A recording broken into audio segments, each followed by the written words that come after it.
record it from that angle? I don't know. Let's see. The chair's open. I figure I'll try it out.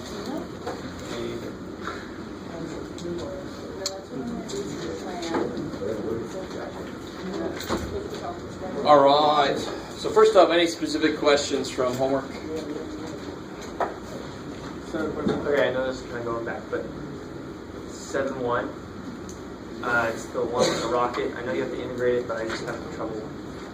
Oh yeah, good. The rocket one. All right. So this is 66 from 7-1. Oh, I didn't do that one 3 times. I didn't remember how to try to have a website. I don't want to use it. I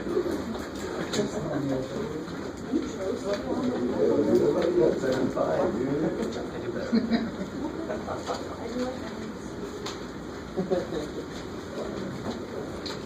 Blah blah blah blah blah. Blah blah blah.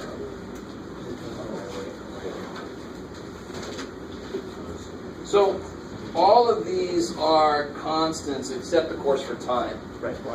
So I would desperately make the suggestion that the way I would do this, I would not plug in any numbers because it's so much cleaner. It's so much easier to see what the hell's going on if you don't plug all the numbers in from the beginning. So if you've already done this problem, maybe you see what I mean.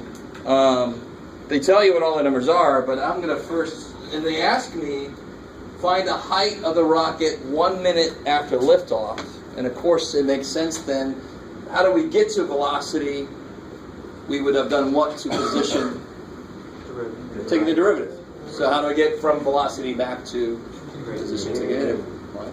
First minute is going to be from time 0 to time 1. So I want to integrate this from 0 to 1. But is time in seconds or minutes? Yeah, time. So is it 0 to 60 or 0 to 1?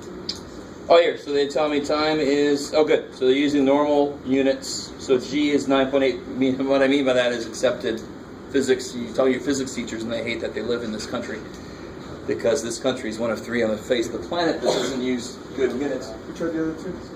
But yeah, so this will be in seconds. So what should this interval be? What? 0 to 60. 0 to 60. And the only, the true variable then is t. So as long as you can keep it straight, that it's only t that's the variable, everything else is a number, then you should be able to handle just integrating that directly without plugging all the numbers in. It just gets messy. Right.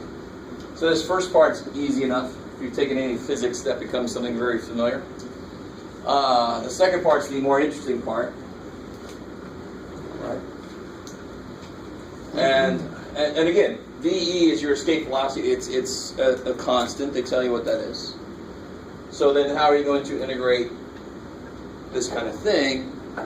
It's actually a relatively simple, and of course we're in what section here? We're in the by parts. So you know what you're going to do, right? So how do I integrate this?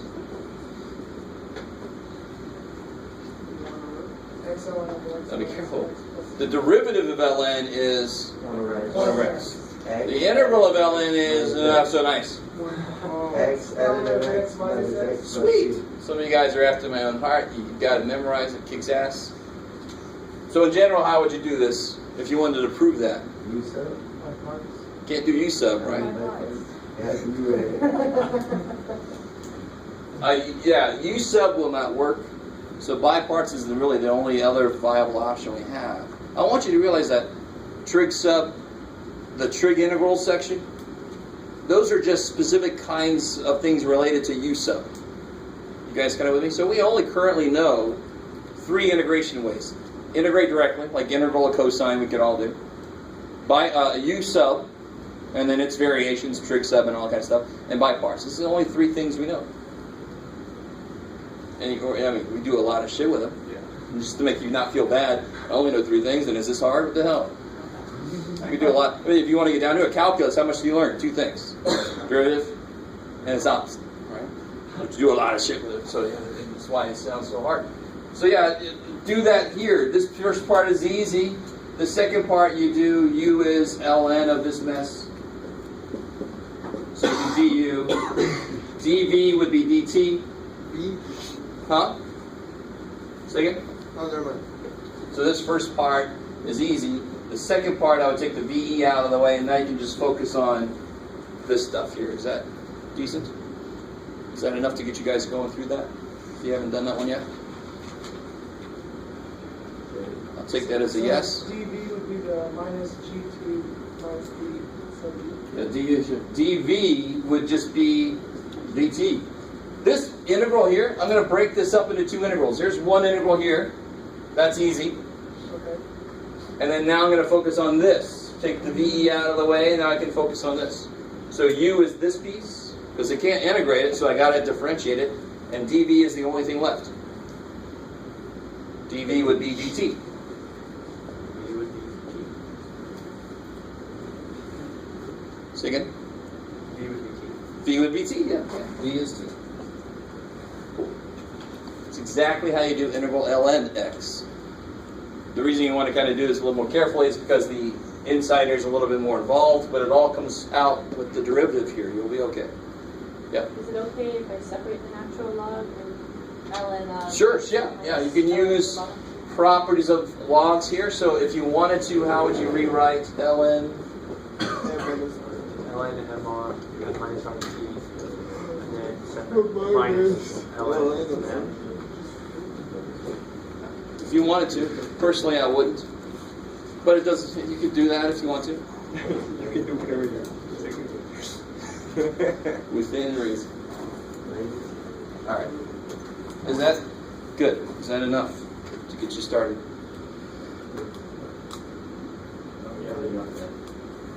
Where did I get? I didn't get much for with what I just erased or what? Yeah. All right. So, like I said, don't even do that. We'll not do that. It doesn't. You don't need to do that. So here, if U is this, what's du? M minus RT over M. Not quite. It's just infinite. It'll be 1 over this, so it's just the reciprocal of this times, The derivative of the inside, the original. yeah, derivative of the inside of the original, and that's just going to be 1 minus RT over M. So what's the derivative of RT over M? And again, if you want to, But m's, all the m and r are constants. So that's exactly right. That's exactly the point. That's why this is not that difficult. It really isn't. So it'll be M over M minus RT times, what's the derivative of this going to be? What's in front of the T? two constants. Negative R over M. Right, watch this. What's the derivative of 5 minus 7x over 2? Can somebody do that really quickly for me? 5 halves minus 7 halves. Sure, but what's the derivative? 7/2. Negative 7/2. Negative 7 halves. What's the slope of the line? Negative 7 over 2. That's what the derivative is. So what's the slope of the line here? Negative R over M. Again, you don't have to look at it that way. You could be much more careful. You could split it up the LNs like Brandon said, right? It'll still work that way too. You could do that if you want to. But the point here is you just got to start trying to do something. And what's important in the beginning is just to even understand what's involved in this problem is this is easy. And when you first look at it, you're not even sure how to look at it. But I'm wanting to integrate this expression. I could break the expression up into two pieces. This part's easy because it's dt. This part's not as easy, but it's just like integral ln of x. And we've already done that by parts. Right? This has just got a little bit more stuff inside. Right? So maybe the way that we might want to do this is, let's just write all this out. So this will be integral negative gt dt, 0 to 60, minus v e integral 0 to 60. Maybe we do want to split this up if you want to.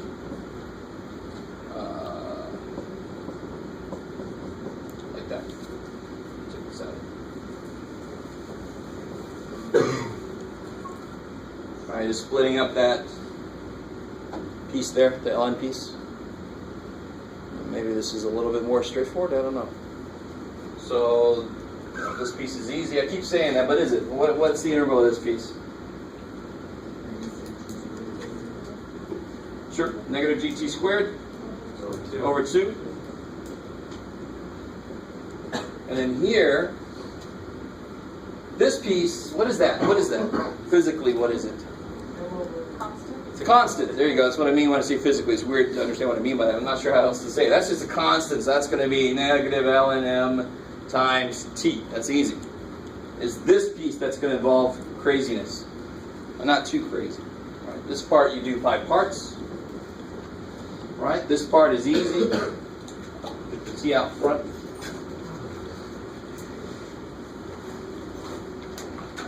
Right? Of course, evaluate it from 0 to 60.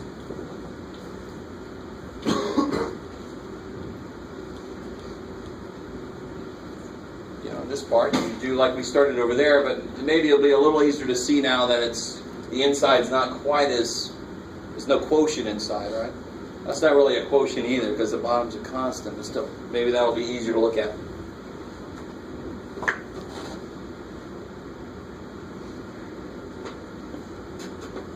Alright, so all that you have to do then is this piece. Really everything else is basically done. Just gotta throw the numbers in. Okay. So I mean, so some of you guys keep using that word. Does not think it means what you think it means.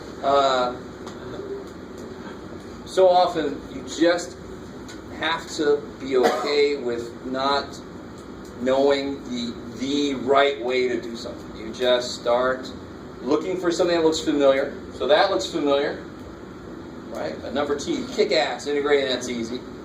ln, anytime you see ln, it's not a bad idea to figure out what would it look like if I used a property of logs, because then that very often makes things easier, right? Maybe so. Okay. So now I try to get the problem down to this is what you really need to focus on. They tell you what g is, you evaluate it from 0 to 60 for t. They tell you what m is, you evaluate this from 0 to 60 for t.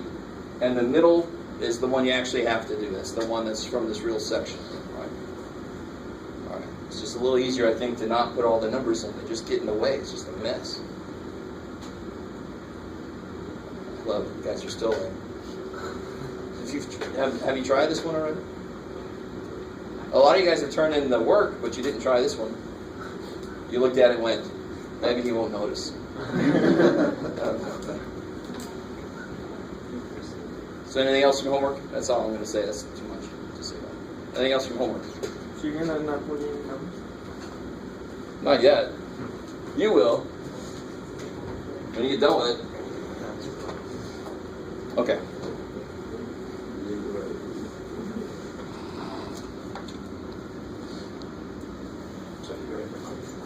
Alright, so nothing else from homework? You guys are good otherwise?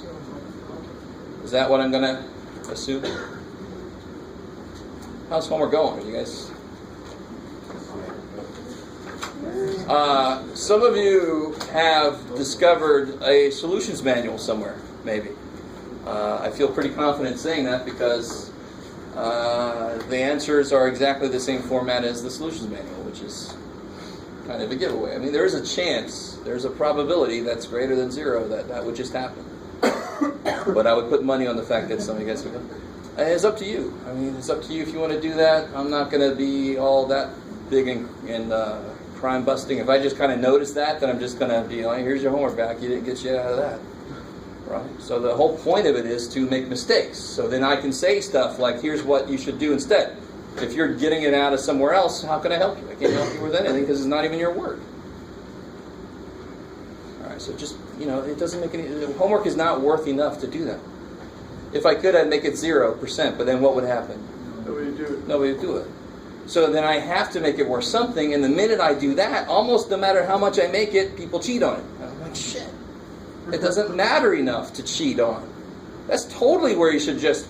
I'm cool with making mistakes. It's fine if I make mistakes. If I try honestly and I make mistakes, he's going to tell me what I should have done. But if you give me work that I'm like, you stole this from something, I'm not going to say shit on there. Why would I waste time?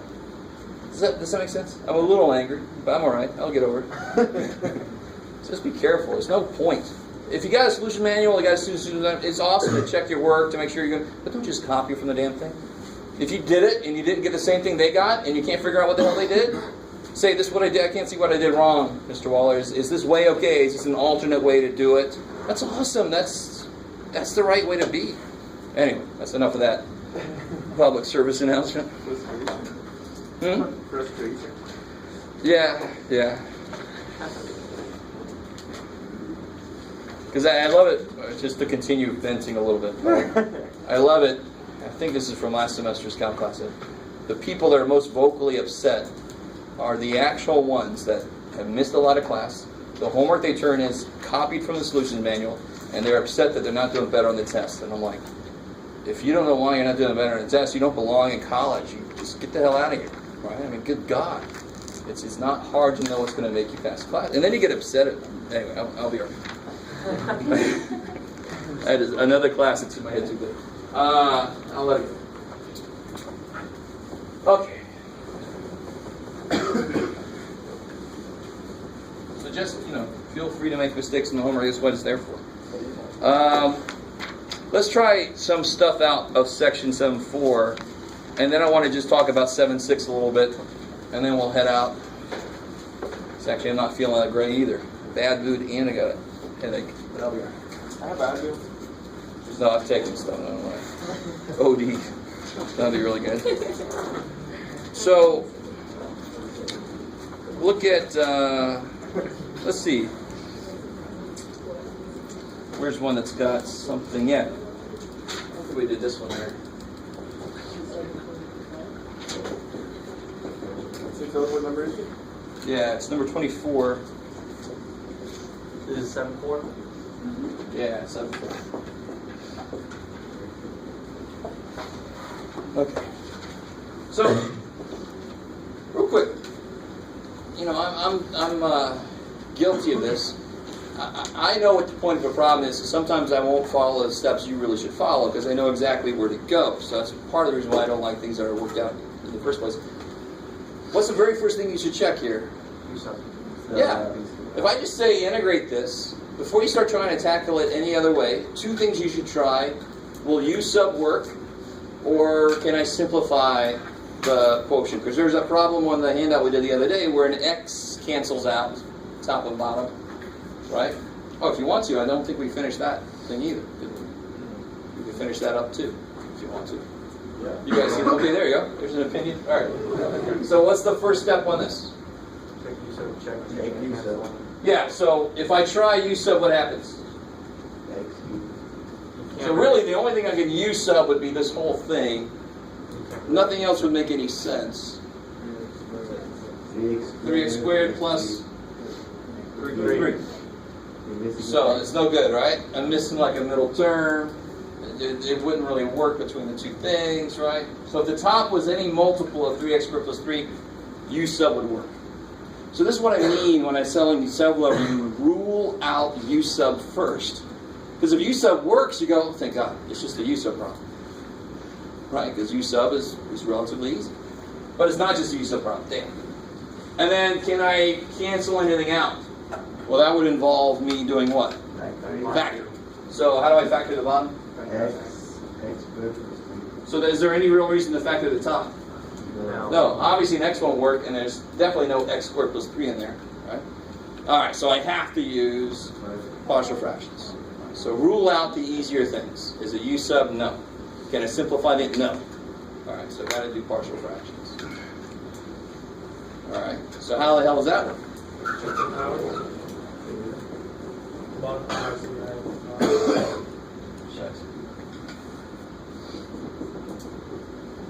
So this is one situation. I don't think we've done a problem like this yet.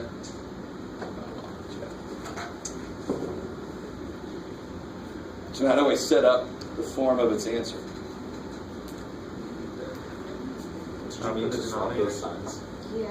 Yeah, please keep on me about that. I don't know why I'm doing that more often nowadays. I did that on the one problem the other day. That was exciting. Set up the factor denominators. Yeah, so I mean, what would the answer, what form would it take? A plus B over X. Yeah, this would just be A over X. Is that cool? Yes, sir. So we always start with the lower volume, like why we start with the n. It doesn't matter. It doesn't matter, because over there it's going to be addition, so who cares which order you did it? Okay. So it doesn't, in that case it doesn't matter. But when you factor, that normally ends up first anyway, so you're almost always going to do it in the order you see it. well, how do I write this part over here? Bx plus c. Good, because it truly is a second degree, right? Yes. If that would have been squared out here, it would have been two linear terms. It would have been b over 1 plus c over that squared, right? So I hope you understand the difference between repeated factor and a truly second degree irreducible factor. Yes, sir? Can you explain that one more time? Why it's bx plus c? Okay. Can reduce the x squared. Because the most general thing that could have been up there. Where could this have come from? It could have come from something over x. Now, if I just think it came from like 3 over x plus 2 over x squared plus 3, right? That's not the only thing it could have been. Because it totally could have been 2x minus 7. Could I reduce this? No, because it's not even factorable, right? So when I do the math, one of these could come out to be 0, but I have to be the most general I can be now, because maybe one's not 0. And we did talk a little bit about, for example, if I thought, this one's a little bit easier to see, why don't I do this? Because then I can reduce it down, yeah, so it's kind of, that's the idea. So I have an irreducible bottom, the top must be 1 degree below it. The most general 1 degree below.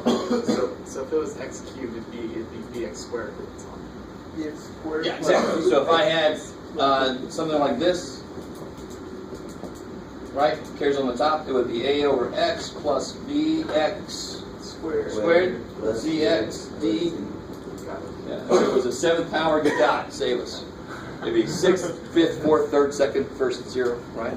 You guys kind of, the most general 1 degree less form. Yes, sir. So does it matter what's really on the top? Because you're just going to predict that from the bottom, from the denominator, right? The denominator sets up what the expression looks like for the answer. The top here, how do you mean what doesn't matter? What's Well, on the top? because I'm looking at the top and it has a square, like x squared, but then when you predict it, there's only one x on the top and combined. Oh, I see what you mean. When you cross So All right. I'm kind of confused how you only have. Now watch. So if I have 3 over x plus 2 over x minus 1, for example, right?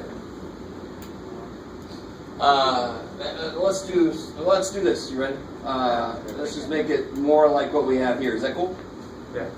All right. So let's say I have this, and it's not an answer to anything. It's just this is what it is. They say simplify this.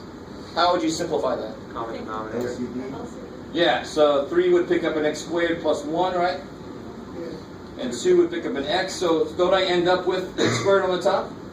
I see. I mean, because when you add these, you got to get an LCD. That's going to end up here. That's where that comes from. Okay. How are we doing? Yes. If this would have been x cubed, what should I have done from the very beginning? What do I have to do? Can you do This would have been x cubed. Long division. I have to do long division first, because there's a whole part. There's a whole part I got to get out of the way first. Partial fractions only works on true fractions, meaning the top is lower than the bottom. If they're even degrees, like the number 1 in a way, right? If that's a higher degree, it's even worse than that. It's even more top heavy. So I want to get the truly, does that make sense if I say the truly fractional piece? And what I mean by that is, if I have x cubed plus who cares over x cubed minus who cares, that really is like 1 in a sense. So I have to do long division to get the whole number part out of the way, in variable speak, right? And then I get the real fractional piece, which is what I want to break up, because what's the thing called? Partial fractions, real fractions, not improper fractions, all right? So just remember this rule. If it truly is second degree, the top has got to be linear. The top is always 1 degree less than what the bottom really is. And I hope to God it makes sense. If I have this, say I had that, how would it get set up? It wouldn't look the same as that. The ax. See, that's on the bottom. A over x plus. b over x plus 1, and c over x plus 1 squared. So the biggest mistake, of course, what do you expect the mistake to be? bx plus. Somebody would put this, and I don't blame you that much, but again, this is a repeated linear. The top has to be 1 degree less than linear. That is not repeated, but it's truly a second degree. So the top has to be a first degree. So this is not truly a second degree. This is a repetition of a first degree. Is that? If I say too much, it'll get all... And it's really unfortunate if you've never seen this before this class. That really sucks a lot.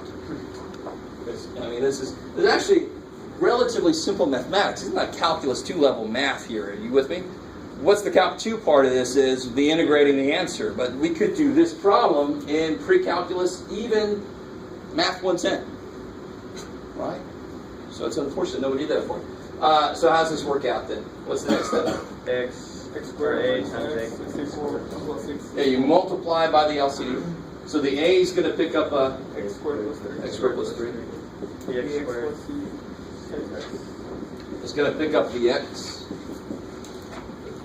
Alright, now I like this problem because I want to show you, this is what normally happens. You do partially my way, which is picking your value for X, and then you do partially the equating coefficients way. I do my way to reduce the number of unknowns I have, and then equating coefficients will be a little bit simpler. So of course, what value of X is the only one that'll work to give me somewhere?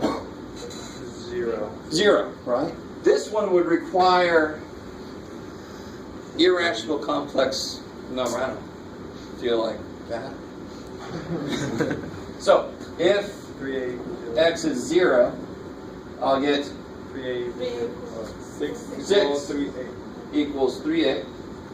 And that, of course, just the whole thing just goes away. Now, if you never want to do this, if anybody out there doesn't like this, you can just immediately distribute, get your X squared stuff together, equate the coefficients. That equals 1, then equals negative 1, then equals 6. And you guys you can do that whole thing from the beginning, but you almost always end up with some kind of 3 equations or 3 unknowns, or even worse, right? Why? You could. So here we know A is 2. It's craziness. So we know A is 2. Now I come back up here and I say, okay, so for example, ax squared plus bx squared, right? So what must a plus b be? 1. A plus b must be 1. A is 2, so b is negative 1. Yes, sir. So basically, you just arrange all the second degree variables and. So that's the basic idea of equating coefficients. So if I just write this whole thing out here real quick, if I multiply all this stuff out, I already got the bx squared there. The x squared stuff has got to add up to be x squared, 1x squared, because that's what's there. Therefore, a plus b must be 1. What must, and a, of course, we already know. What must c be? I mean, what must, Negative 1. Negative 1. So now I know all my stuff.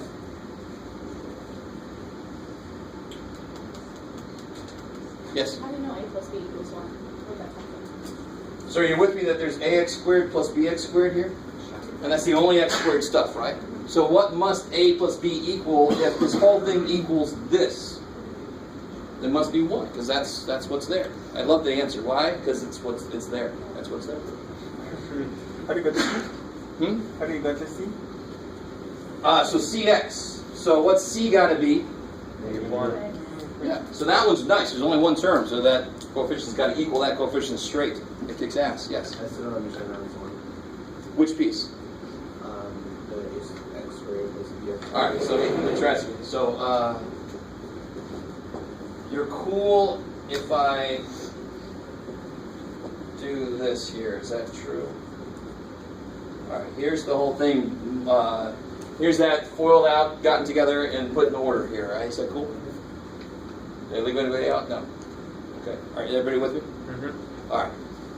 So, in order for this equation to be true, a plus b has to equal 1. Oh, okay. Yeah. Okay, good. It's nothing more than that. Don't let equating coefficients. It's a remarkably simple. It's almost too simple. You're trying to make it harder. You're like, it can't be that. That's all it is. It's got to be 1 because these two add to be the x squared piece. And it's 1. I can see it. Yes, sir. So whenever you have like those letters in front of like an x squared or x cubed or whatever, you want to like bunch them up and then make them equal to 1. So if it was ax squared plus bx squared plus cx squared, You would equal, in this, it would equal 1 because there's a 1 there. If there's a 3 there, you equal it to 3. It's whatever is there, right? Equating coefficients. So what's the coefficient of x squared on this side? A plus b. What's the coefficient of x squared on this side? Equate them. That's where the title, equating coefficients. Why do we do that? Because we want this equation to be true. We want that to be the answer, so this equation must be true for that to be true. Okay. All right. Yes, sir. Same with the cx equal -1. Yeah, exactly. Okay. Cx has got to equal negative x, so c has got to equal -1. Yeah. Accept it. Be happy. You're like, I think part of your brain is like, I'm beyond anything that would be that easy, so it can't be that easy. But like I just said, this could be taught, this process, I'm not saying to make you feel bad. If you've never seen it, it's new, so you got to let it sink in. But the process itself, the math involved here, could be taught easily at 103 level, for example. Not easy, but you can certainly feel okay to expect them to be able to do it, right?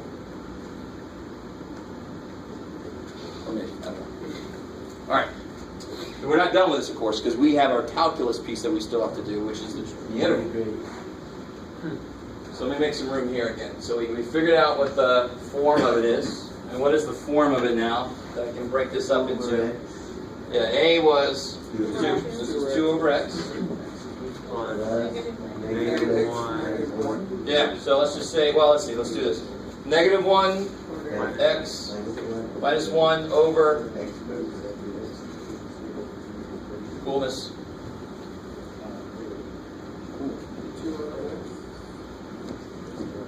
So let me write this one more time. So I get 2 over x minus, is this cool? Yep. Well, we might actually want to even, well, we'll see. We'll see what you guys think. Thank you, Jay.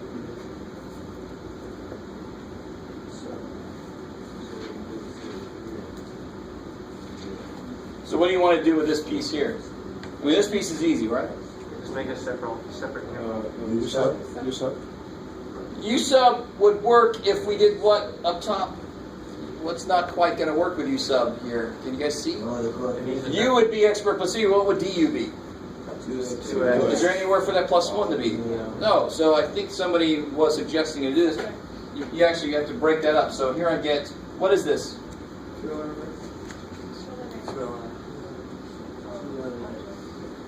So now I get minus the integral, so you guys are cool with this, x over x squared plus 3. That's the one that U sub can directly attack, right? Minus the integral of 1 over x squared plus 3, and I got to figure out how to do that.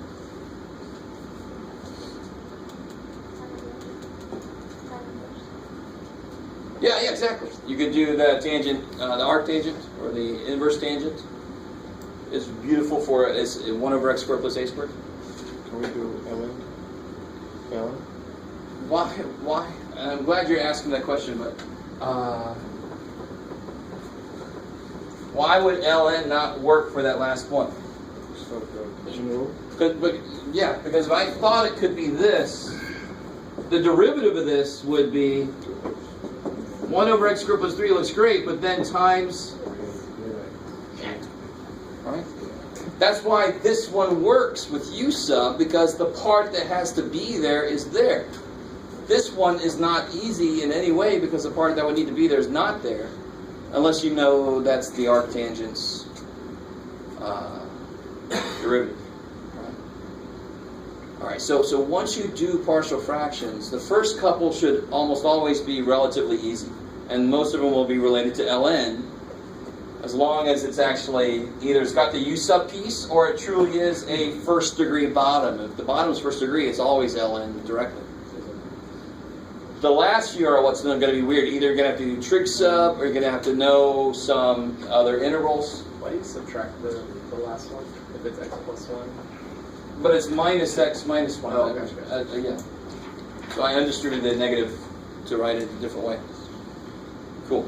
All right, maybe.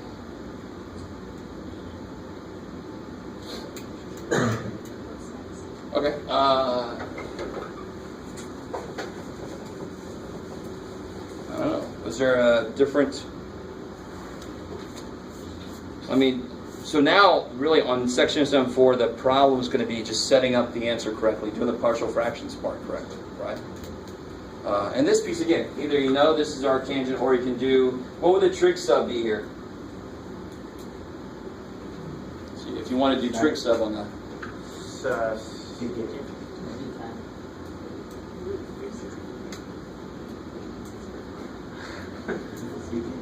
It'd be root 3 secant, right? Tangent.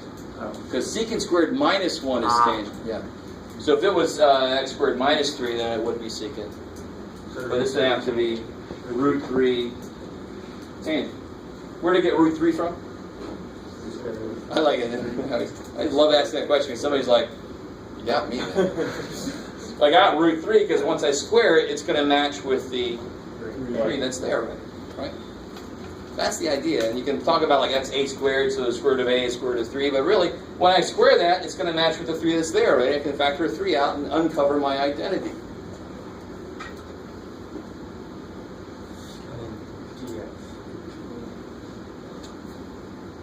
Yeah, the dx and go for it. Yeah. Okay. Let me think. It's the only other. Did I leave any possibilities out for partial? Oh, I wanted to go over synthetic division with you guys, in case you didn't know it. Because I have been known to give you problems where you have to know synthetic so you can actually do the factorization.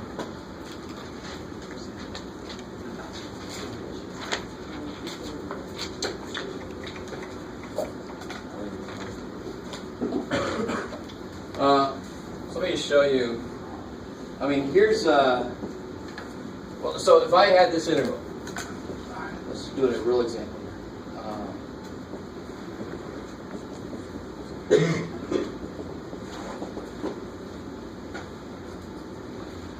No way in hell U sub's going to help you, right? Because the degrees are kind of the reverse of what they could be for it to even possibly work. Are you guys cool with that? There's no way in hell.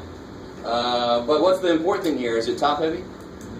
Yes. So it's at least equal degree. It's actually more degree. So what's the first thing I should do? On division. Synthetic's even better. So, I think some of you guys said you didn't know synthetic. Is this true? Or it's been a while. Okay. So here's the long division. We'll do the long division first. The grueling bullshit that is known as long division. And just not to denigrate long division too much, because you still have to do it if the bottom is not linear officially. You could always factor the bottom into linear parts if possible. You could even use complex numbers in synthetic division. So if the bottom was x squared plus 1, how do you factor x squared plus 1? Don't tell me you can't. How do you factor x squared plus 1? Do it again? X plus 1, x minus 1? What did you say? No. X squared minus Yeah. 1? No. How do you factor x squared plus 1? Oh. Take a negative out. Is it a prime? Well, did I restrict my domain to only real numbers? No, I didn't restrict my domain to anything. So you can use complex numbers to do this. You have to. So it'll be x plus I, x minus I. You guys have never seen that. It makes me sad. X squared plus 49. How do you factor that now? X plus 7i, x minus 7. Why does it work? Because I is the only thing where if you multiply it by itself, you get negative, right? Why can't you do a sum of squares over even numbers? Because if you thought it was this, it can't. These two have to be different. But the minute they're different, then it doesn't multiply by positive. It multiplies by negative. Stupid numbers. But if I use complex numbers now, that's I times negative I is negative I squared. But what's I squared? Negative 1, so it makes it positive. So complex numbers are the only guys who, when I square them, they become negative. It allows for the possibility of factoring sums of squares. Right? This is one of the first things I show my students once we learn complex numbers. It's one of the first things I go to and I say, we can now factor this. And they all go, oh shit, man. That used to be an easy answer. Prime. Not anymore. Anyway, so that's all. Sorry. So let's go back to the problem at hand. We don't have any freakiness down there. How do I long divide this? That's even, some of us might be like, I don't know. You just use the first term. Yeah. And real quick. If you're going to long divide that, what's the first step you take? What do you really do? You're not allowed to use any calculator or anything. 50 out of 72. What do you really look at? You look at 7 goes into 50, don't you? Maybe you don't even realize that's what you're doing, but that's what you're doing. Right, guys? Because what would you, 72 goes into 508 how many times? Well, how do you figure that out? 70 goes into 5. So you look at the 7 and the 50, and the first guess you take is 7. So then, because a really good question is, why do I not worry about the -1 on the first step? Because we never do. Because that's, I always like to tell my students, variables are numbers, so whatever numbers do, the variables have to do also. So there you go. That's how we always do it. So x goes into x squared how many times? X. X times x is x squared. X times -1. And then what do you do? Subtract, so you change the signs. Kick ass. So here, these got to go away. X goes into 6x. So I get 6x minus 6, change the signs. I got really close to something I wanted evenly. That's neat. So how do you write that up here? Oh, no. 1 over Kick x. All right. See, and then integrating that would be easy, wouldn't it? What is the integral of that? x squared Over 2 plus 6x minus ln of x minus 1. See?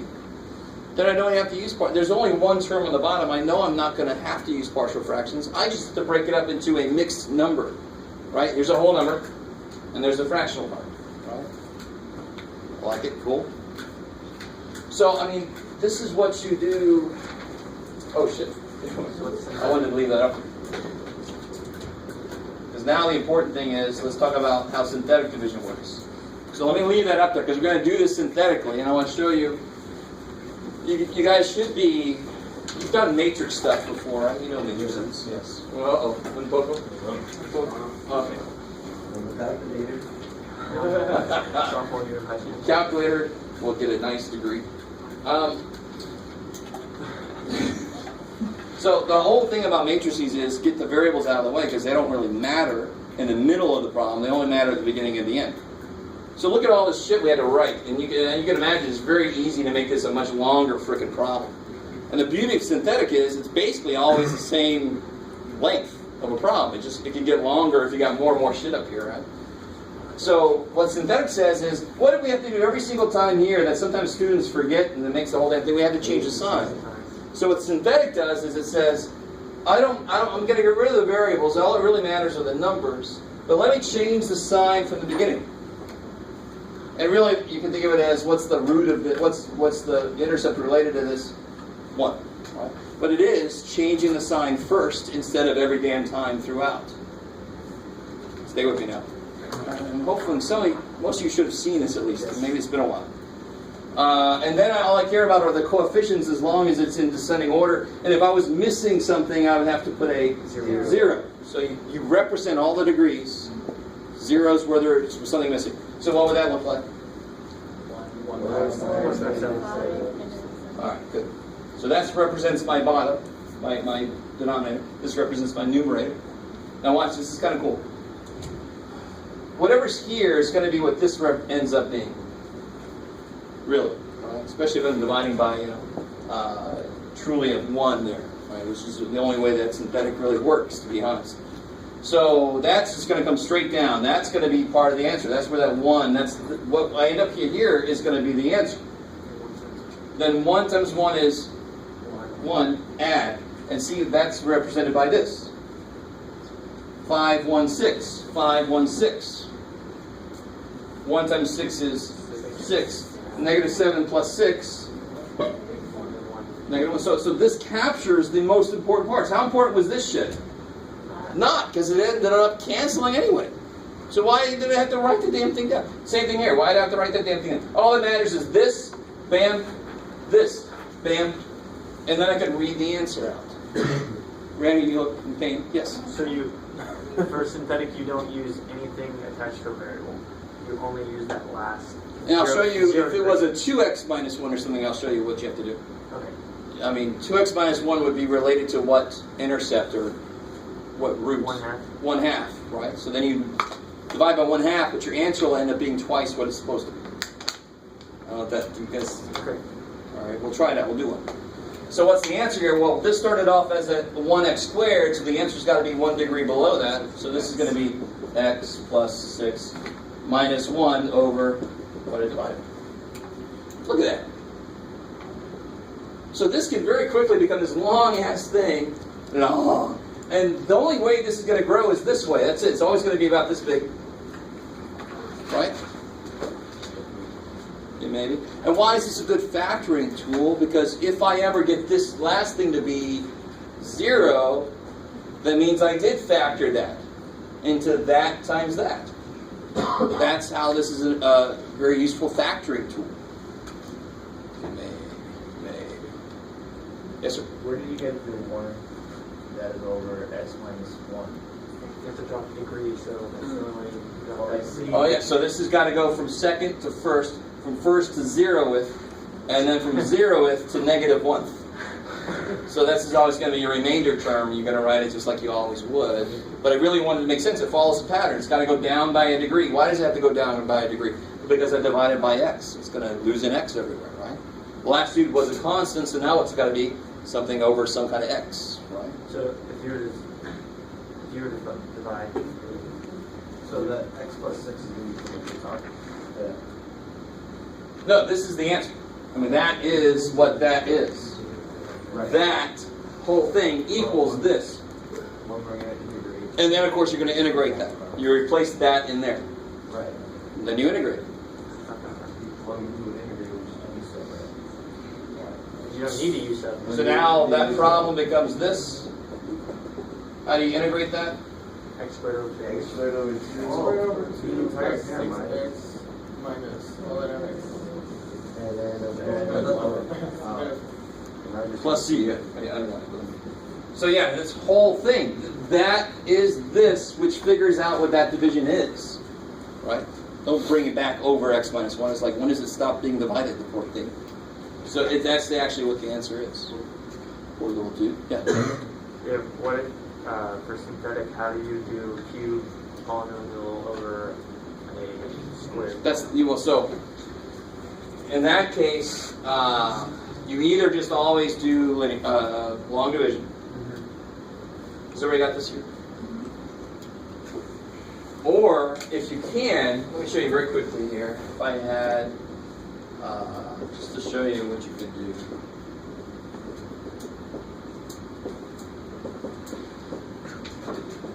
So here you could divide by, you break this up into x plus 2, x minus 2, so you divide by 2.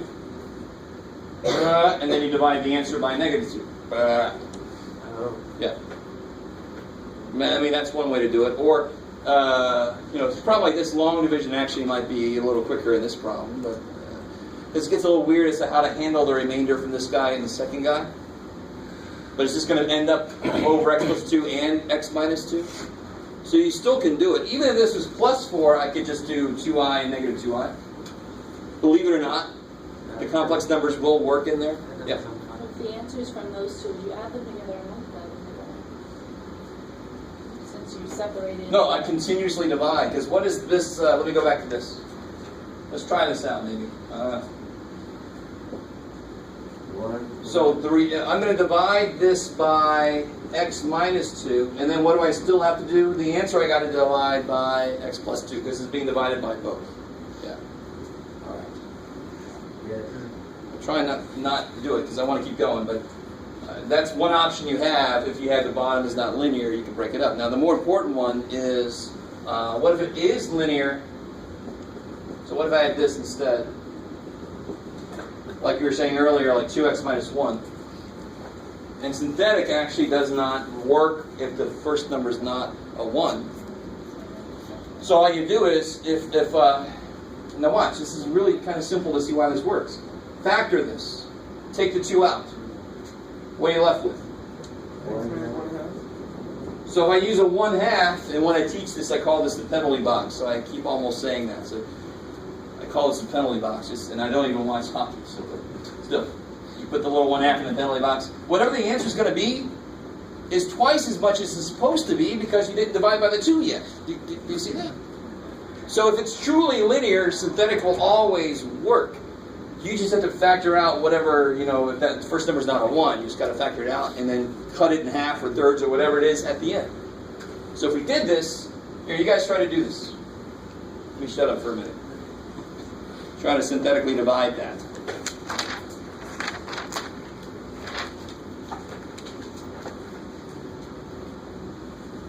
It's a 7 there.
Hopefully the fractions aren't throwing off too much.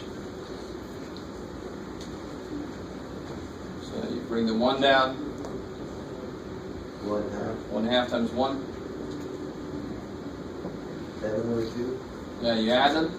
So this will be, 9 over 2. there you go. 9 Multiply. 9 over 4.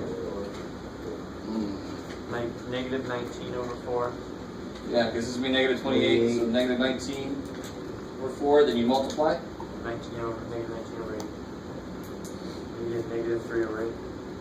Yeah, this will be 16 over 8 minus 19, so it'll be negative 3 over 8. I like it. And multiply everything by 2. No. Everything is twice as much as it's supposed to be. Divide by 2. Oh, you divide Because you haven't divided by 2 yet. So the answer is going to be 1/2. And what's my power? X squared. X squared plus 9/4 x minus 19/4. 19 over 8. 8. 19 eighths. Is it 8s? Yeah, just divide by 2. Oh yes, that's what I'm trying to do at the same time, and I just didn't. And then minus 3 over 16. Times 2x plus 2x. Yeah, you could do this 2 ways. This would officially be this, or you can bring that factor 2 back in and make it 2x minus 1 at the end. Okay. So, I mean, you got the fundamental idea of what synthetic division is. And then you have a lot of options as to how to adjust it if you want. What do you always have in the background? Long division. If you don't want to adjust synthetic, you just always do long. Again, you multiply and add by what? Just kind of forgot that. So all I did, this answer, whatever this answer is, it's going to be... Oh, I'm sorry. Yeah. So you bring this guy down, Okay. multiply, add, multiply, add, multiply, add. Yeah. So like, when is the best time to use this? All right, so I'm going to try to make a problem to show you how this can be used to factor stuff. So, but I got to make it that works. So let me see. The book didn't really have one for me. All right, give me a second. God.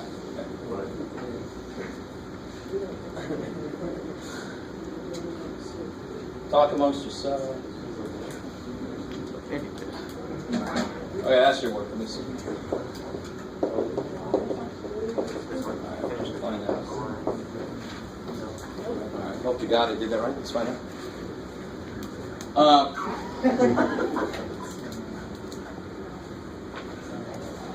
So if I want to try to factor this, what's the only kind of things that? Let me see. How do we say? What's the only possible things that it could possibly? I know it's going to be x plus or minus something here, right? But what's the only kind of numbers that it could put here to make sense with what it is? Let's see if you guys can see what's most important here.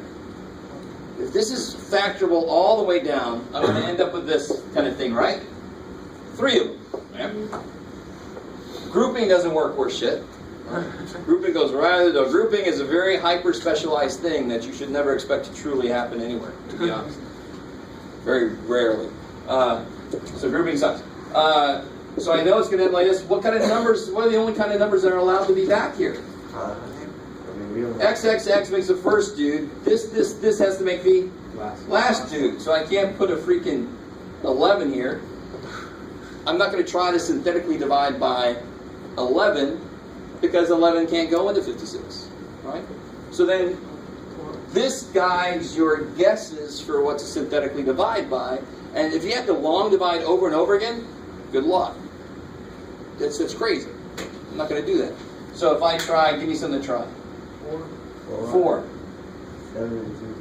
So I get a 1, 5, negative 22, negative 56. See if this works.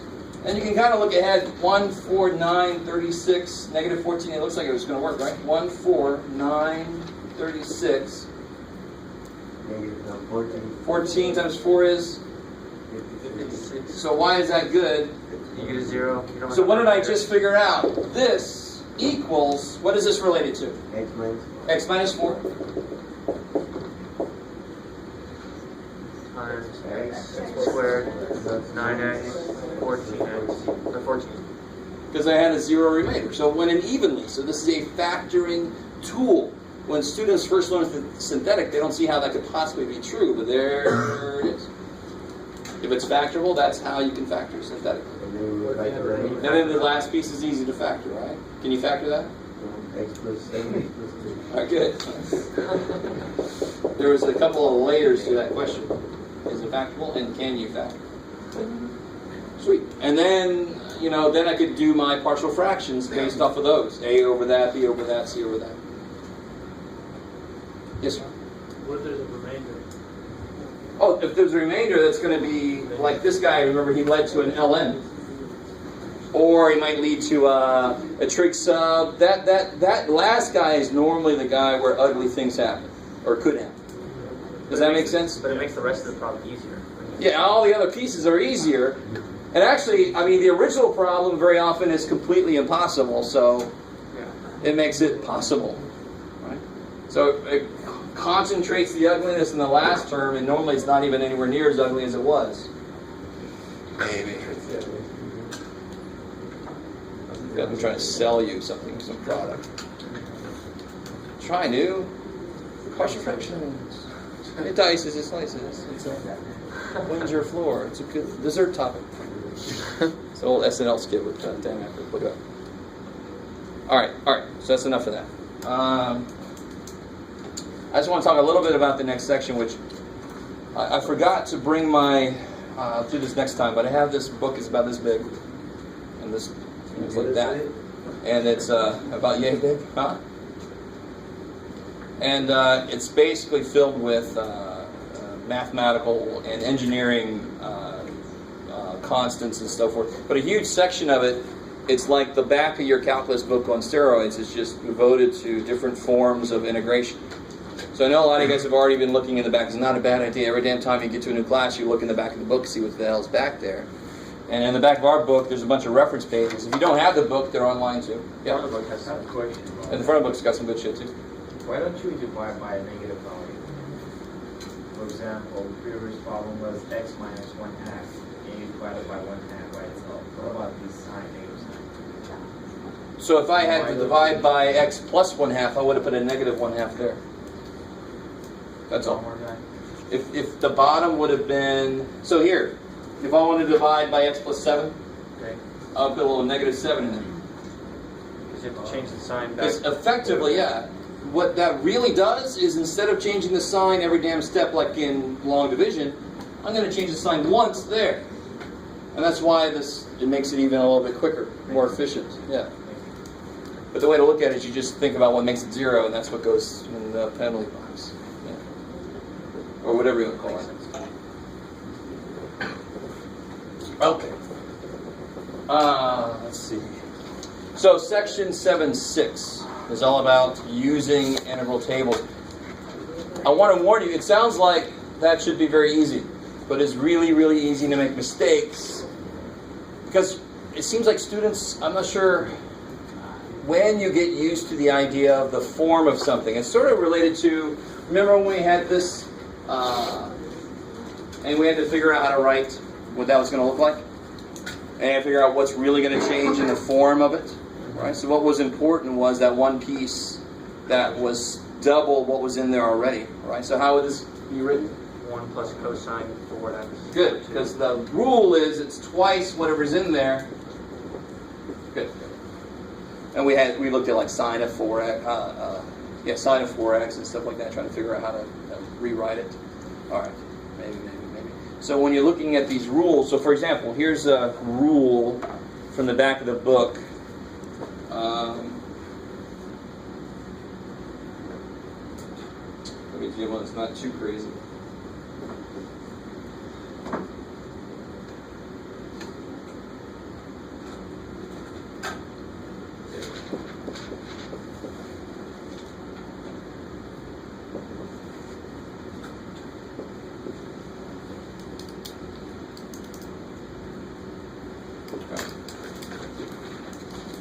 So this is a rule. This is a known thing. We can actually prove this in a specific situation. We could, and I will actually make you do something like that, but not at the moment. Section 7.6 is going to involve strictly using the rules in the back. So when you do Section 7.6, or when I give you a problem like this on a test, you must tell me the number you use. So in a test, I'm actually going to give you copies of these reference pages or certain select parts of them. And part of your answer must be on the homework and on the test. Part of your answer must be which rule you used.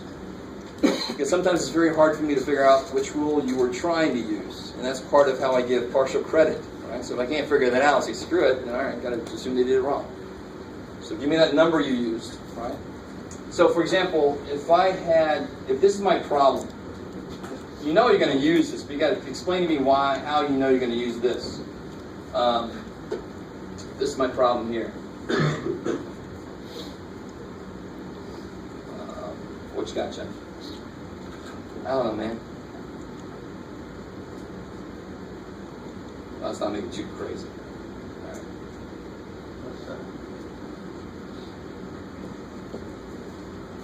Well, that looks gross. Not quite as gross as I want it to be. I am going to have to do that, all right. Oh, well. All right. So what it's a little more disgusting than I wanted to do is too bad. When you try to use this, you can't always just see direct comparisons between the problem as it is and the form you want to use.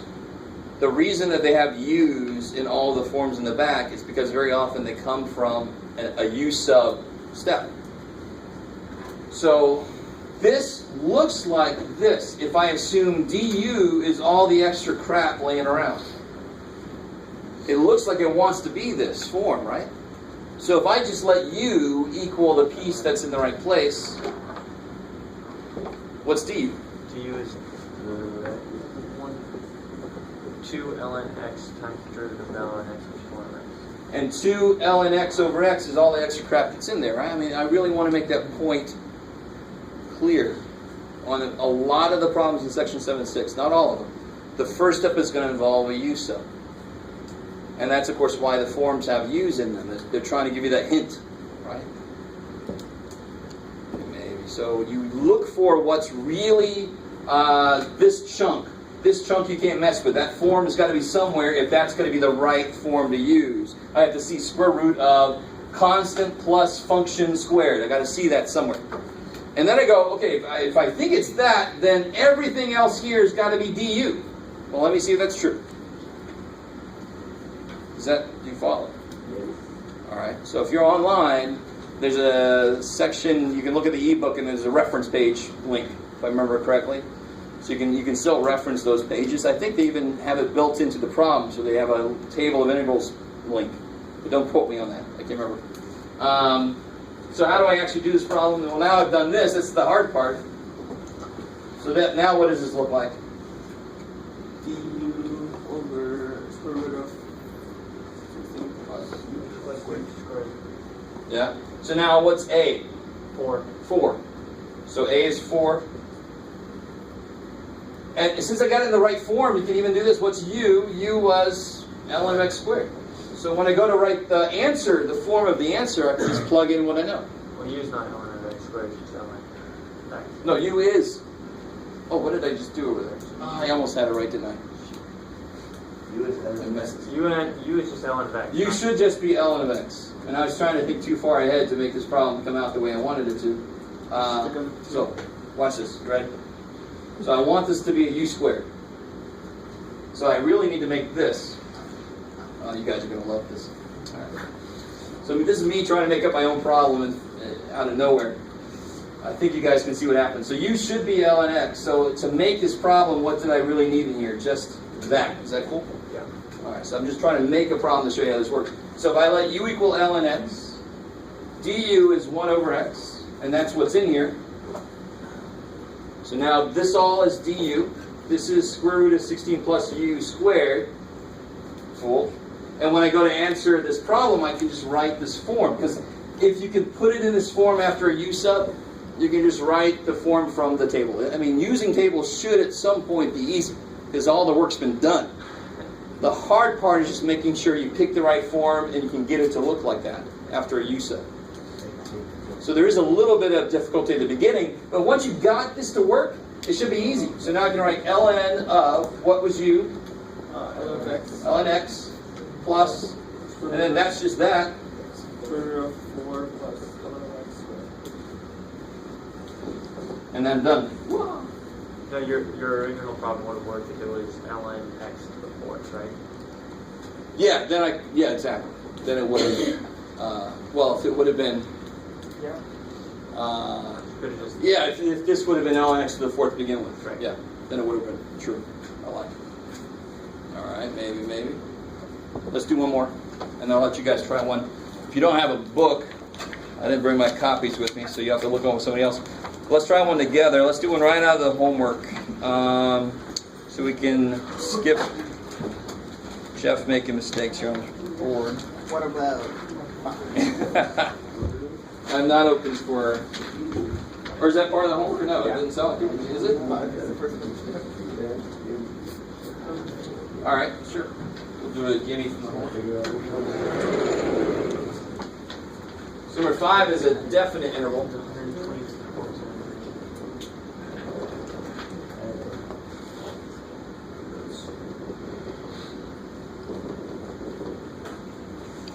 All right. So if you have the book, can you find? This form should be relatively easy to find. So if you have the book, can you find integral that would be related to this?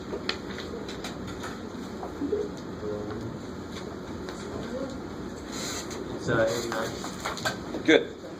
So if you look at form 89, so I might ask you on a test, I'm going to say write the form number. Form 89. Remember, arctangent is just another way to say inverse tangent, right? So I don't know why they list it one way in one place and the other way in the other place, but oh well. 89 says the integral of inverse tangent of x is, of u, of course.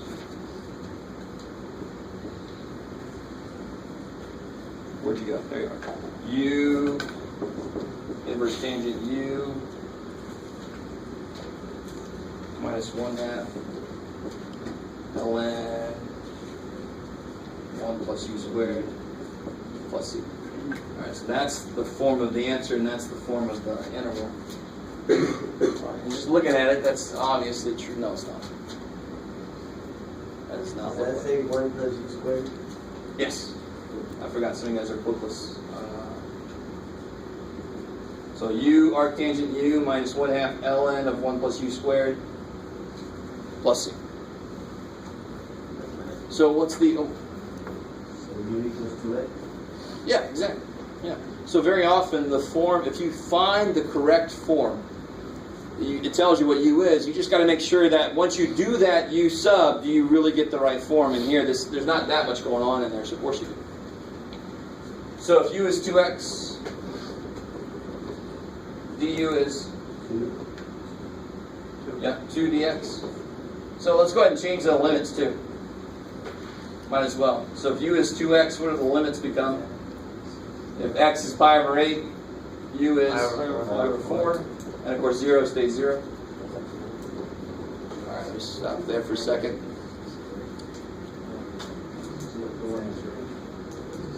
What if it's ln?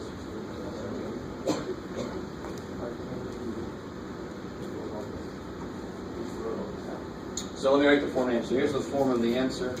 So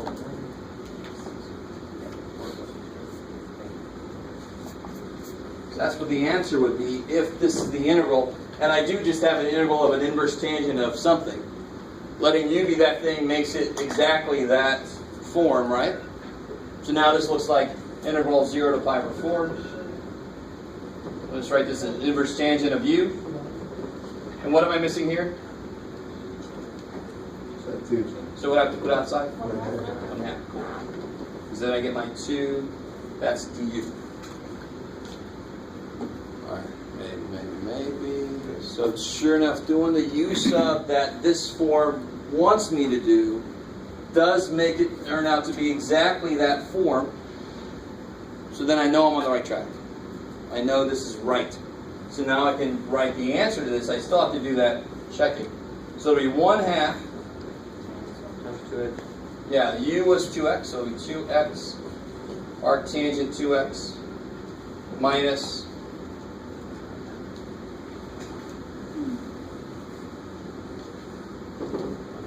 1/2 ln of 1 plus 4x squared. Good, 2x squared, so 4x squared. And no plus c, of course, because this is a definite integral. Let me stop there for a second. So using tables, you would expect it to be easier, and it is. It's just at the beginning, the hard part is making sure you pick the right form. Right, you pick the wrong form, you're screwed. There's just no way you're going to get it right. Yeah? Will it always be u sub, or will it have to do something like trig sub, or? For this section, if I remember correctly, I don't remember any of them not being a u sub that got you there, because that's not the point of this section. So just say if we just start with u sub, and from there we take the form, see what you fix. Yeah, exactly. Yeah. If you went from x to u and then you went back to x, do you have to change the limits back to the x? Yeah, exactly. That's if I was going to do that, I would just put parentheses around 0 and pi over 8. Right. So you 0. Did I go all the way down? Oh, yeah, shoot. I went all the way back to x. I didn't mean to. I don't normally change the limits, so I don't even think about that. All right, let me make sure you guys are. So I thought I'd try to change the limits for once. And if I do that, these limits are good for which variable now? U. Now, of course, what did I do out of sheer habit? I went all the way back to x, right? So that's my fault, sorry. So what should be over there for me? Yeah, so if you left it like this, which is what I was going to try to do. So this would have to be like this. Is that cool? Because it's x. Which limits work for x? 0 to pi over 8. Now, what I was trying to do would have been really nice if I would have actually remembered what I was trying to do. This would just be 1/2 that. Would it? So that's the beauty of changing limits on these using the tables, because then the answer from the back is the answer, and then you just have to plug these in for u. And of course, plugging pi over 8 in, I get pi over 4 here, and plugging in pi over 4, I get pi over 4 there. Of course they're going to equal each other, because you guys, does that make sense? Yeah. That's my bad. I'm so used to not changing the limits, I don't even think about it. Yeah. How about on the test? How would you use this reference table? Like I said, I'm going to give you copies, not of all of them, just of certain select portions, and the right answer will be somewhere in there. Yeah. Yeah.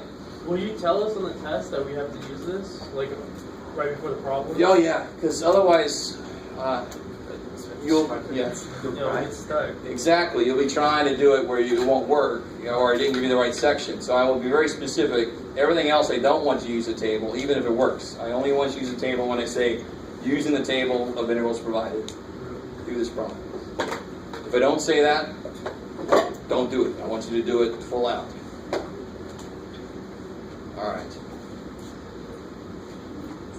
So that should be enough to maybe get you started in 7.6. All right. Some of you guys are like, dude, I didn't start 7.5. So definitely 7.5 is your priority.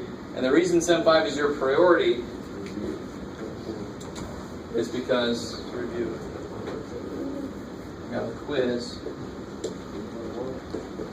Yeah, we already had a quiz in 7-1.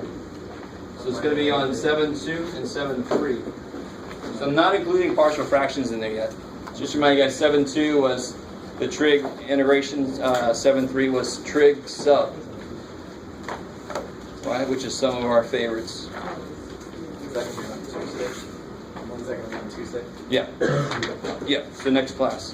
So 7-2 trig integration, where you had like sine to the fourth and cosine to the fifth. Tuesday.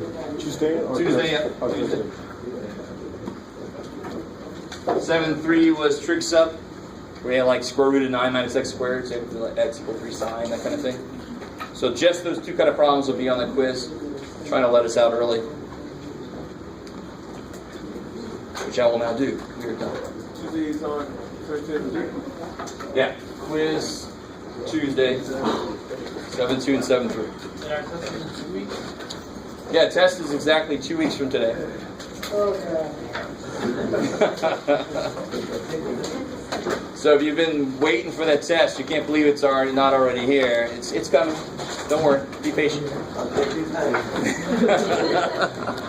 I thought that might be the